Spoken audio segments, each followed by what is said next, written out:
Cek cek.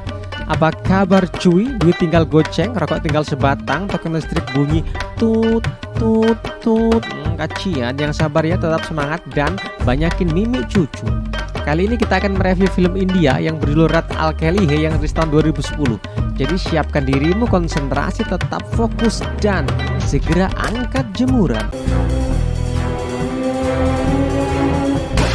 Film diawali dari sebuah sedan yang tiba-tiba ditabrak oleh sebuah truk. Kemudian penumpang sedan yang sudah terluka dihampiri oleh orang tak dikenal untuk kemudian dibunuh.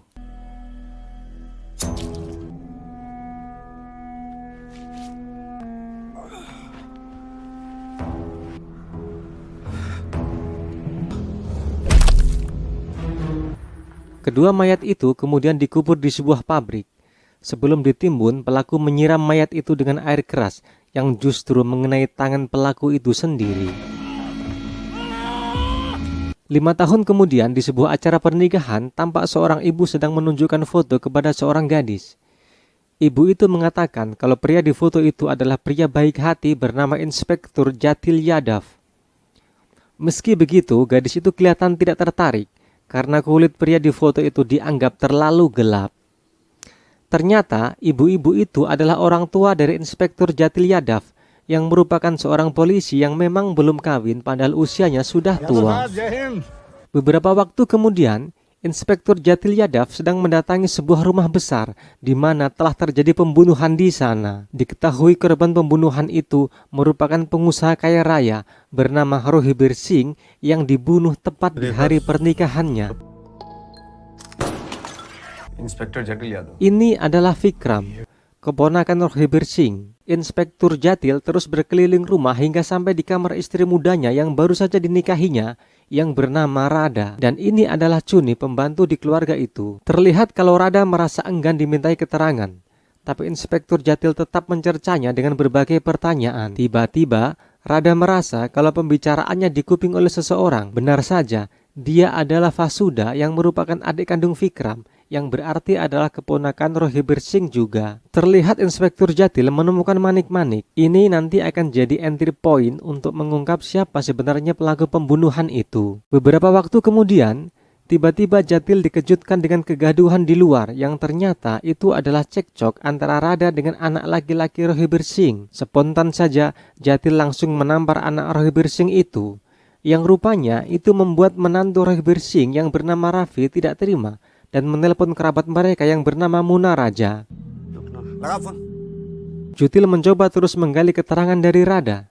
Di situ terlihat bahwa Radha telah dijual oleh ayahnya kepada Rohibir Singh sejak beberapa tahun lalu. Tidak lama berselang, datanglah iring-iringan mobil pengawal Muna Raja yang merupakan politisi besar di daerah itu. Dari cerita Muna Raja kita tahu kalau keluarga besar Rohibir Singh telah mewariskan seluruh hartanya kepada istri mudanya itu.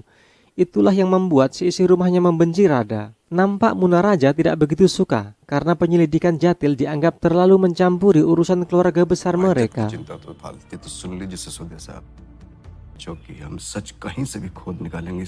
Beberapa waktu kemudian, Jatil menghadap atasannya yang biasa dipanggil AKBP besar. Di sana rupanya sudah ada Muna Raja, sang politisi besar itu. Rupanya Muna Raja adalah kawan akrab AKBP besar. Atas perintah atasannya, akhirnya Jatil harus meminta maaf kepada Muna Raja atas sikapnya yang dianggap berlebihan. Di sisi lain, tampak HP Mito milik Jatil yang baru dibeli dari pasar rawa bebek sedang berdering. Rupanya, anak buahnya sedang memberi laporan kalau menjelang jam-jam pembunuhan itu, ada komunikasi HP yang intens antara Vikram yang merupakan keponakan Rohibir Singh dengan Radha. Jatil pun langsung meng-cross-check hal itu kepada Radha. Akhirnya, Radha pun tak dapat mengelak. Bahkan dia mengakui kalau Radha juga menjalin cinta dengan Vikram. Hal itulah yang akhirnya membuat Jatil curiga kalau mereka telah bersekongkol membunuh Rohibir Singh. Akhirnya, polisi pun menangkap Vikram. Tetapi setelah dilakukan pemeriksaan, polisi menganggap sementara kurang cukup bukti. Vikram pun dibebaskan. Jatil akhirnya mendatangi Chuni untuk dimintai keterangan. Chuni mengatakan kalau dia bicara banyak hal, dia takut dibunuh oleh seseorang. Di tempat itu, Chuni hanya tinggal berdua dengan neneknya yang dianggap sebagai orang gila. Dari pengakuan Chuni, kita tahu kalau dua orang yang dibunuh yang terlihat di awal itu adalah ayah Chuni yang bekerja sebagai sopir dan wanita itu adalah istri Rohibir Singh. Sayangnya, kasus itu telah ditutup dan dianggap hanya perampokan biasa, padahal tidak pernah ditemukan mayatnya. Lalu siapa pembunuhnya? Rada, Vikram, atau ada pelaku lain? Segera komen di bawah ya. Bagi Anda yang beruntung dapatkan hadiah menarik berupa jalan-jalan gratis di atas Tower Sutet. Berbekal keterangan Chuni, Cutil langsung memeriksa arsip peristiwa pembunuhan 5 tahun silam itu. Setelah mendapat petunjuk yang cukup, Cutil menuju tempat barang bukti kejadian berupa mobil yang ringsek. Tanpa sengaja, Cutil menemukan serpihan truk yang menabrak mobil itu. Di situ tertulis Jatmau Kanpur. Lalu Cutil pun segera mendatangi tempat itu yang ternyata adalah pabrik penyamakan atau pengolahan kulit. Saat Cutil sedang menuju rumah pemilik pabrik itu, dia ketemu dengan tukang daging yang terlihat sangat acuh terhadap pertanyaannya. Malam harinya, nenek Chuni melihat pria mencurigakan di dekat rumahnya, yang ternyata pria itu adalah orang yang tadi berjualan daging itu. Keesokan harinya, Cutil mendapat kabar kalau telah terjadi pembunuhan. Saat sampai di TKP, ternyata korbannya adalah Chuni, si pembantu malang itu. Nenek Chuni pun sangat histeris melihat cucu satu-satunya tewas mengenaskan.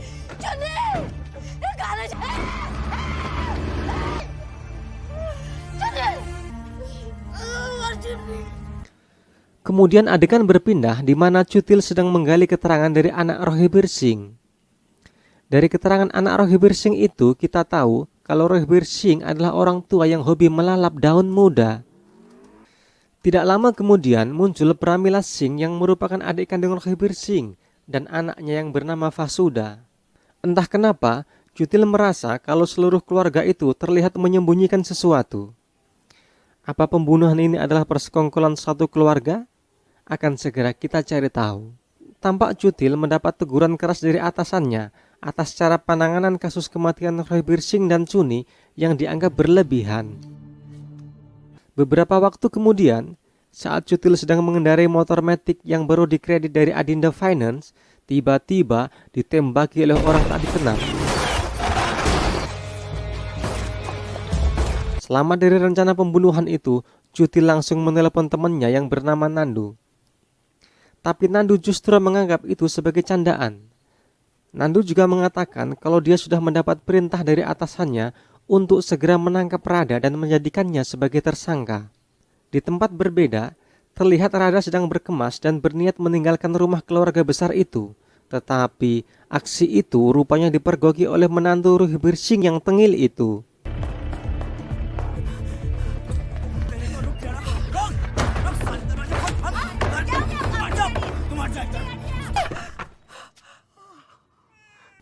Kemudian Cutil membawa Rada pergi dan keluarga Rohibir Singh hanya bisa diam.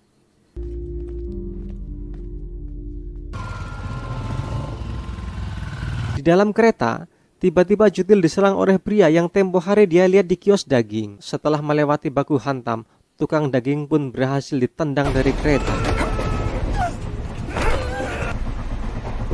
Di tempat lain, saat teman Cutil ingin melapor kepada AKBP besar, tiba-tiba keluarlah laki-laki misterius yang ternyata diikuti oleh AKBP besar, Muna Raja dan menantu Rohibir Singh. Dari bekas luka bakar di tangan pria misterius ini, maka kita tahu dialah eksekutor pembunuhan yang terlihat di awal dan juga pembunuh Chuni. Rupanya mereka berempat merupakan satu komplotan. Di sisi lain, Chunil sedang memeriksa tas milik Rada. Dan dia sangat terkejut ketika menemukan syal berwarna merah di sana. Syal itu dihiasi manik-manik yang bentuknya sama persis dengan manik-manik yang ditemukan di kamar Rohibir Singh beberapa waktu lalu. Cutil pun langsung mencurigai Rada sebagai pembunuh Rohibir Singh. Kemudian Cutil langsung menghubungi atasannya AKBP besar. Cutil mengatakan kalau dia sudah menyerahkan Rada ke kantor polisi. Beberapa waktu kemudian Cutil mendapat kabar dari temannya kalau dia diperintahkan AKBP besar untuk membawa Rada ke suatu tempat. Cutil pun mengatakan agar Nandu mengikutinya. Setelah Rada dan Nandu sampai di suatu tempat, datanglah mobil yang rupanya berisi pria sang jagal misterius itu. Rupanya Rada mau dihabisi di tempat itu. Tiba-tiba muncullah Cutil dari dalam mobil yang langsung menembaki para penjahat itu. Sayangnya dalam peristiwa itu sang jagal misterius itu bisa meloloskan diri.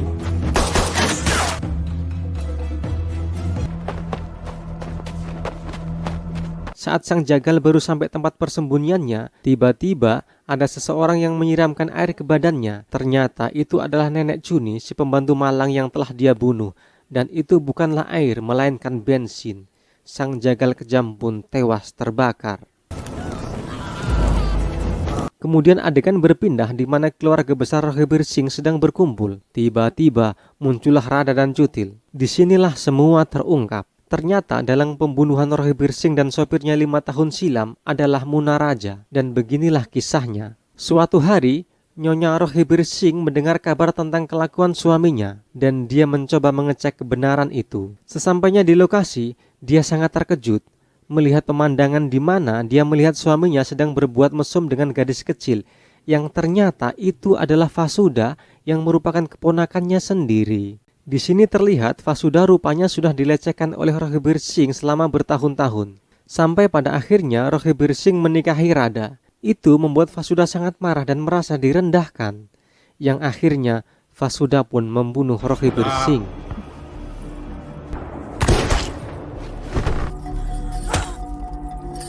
Dan syal miliknya yang penuh darah itu ditaruh di tas milik Rada untuk mencari kambing hitam. Vikram yang merupakan kakak Fasuda syok mendengar cerita itu. Dia juga marah kepada Munaraja yang merupakan mertuanya yang telah membunuh istri Rohi Birsing. Karena tidak mau disalahkan sendirian, akhirnya Munaraja mengatakan sebuah fakta kepada Vikram bahwa saat istri Rohi Birsing melihat aksi bejat suaminya dengan Fasuda, dia langsung menghubungi ibu Fasuda yang bernama Pramila Singh. Setelah mendapat telepon dari kakak iparnya itu, justru Pramila Singh meminta Munaraja untuk menghabisi kakak iparnya itu. Karena Pramila Singh takut kalau kakak iparnya itu akan menceritakan aib itu kepada banyak orang, sehingga martabat keluarga yang terjaga turun-temurun bisa hancur. Jadi dalang utama kejahatan ini sebenarnya adalah Pramila Singh yang merupakan ibu Fasuda. Beberapa waktu kemudian kita tahu dari koran yang dibaca Ibu Jatil kalau Munaraja dan AKBP besar pun akhirnya masuk penjara. Sedangkan Ibu Fasuda bunuh diri setelah membuat pengakuan untuk membersihkan nama Fasuda. Karena pada dasarnya Fasuda merupakan korban kejahatan seksual. Di akhir cerita akhirnya Rada meninggalkan rumah itu dan memulai hidup baru bersama Cutil. Film pun tamat. Pelajaran dari film ini adalah di masa pandemi ini jangan lupa cuci tangan, cuci kaki, mimik cucu, dan salam pramuka.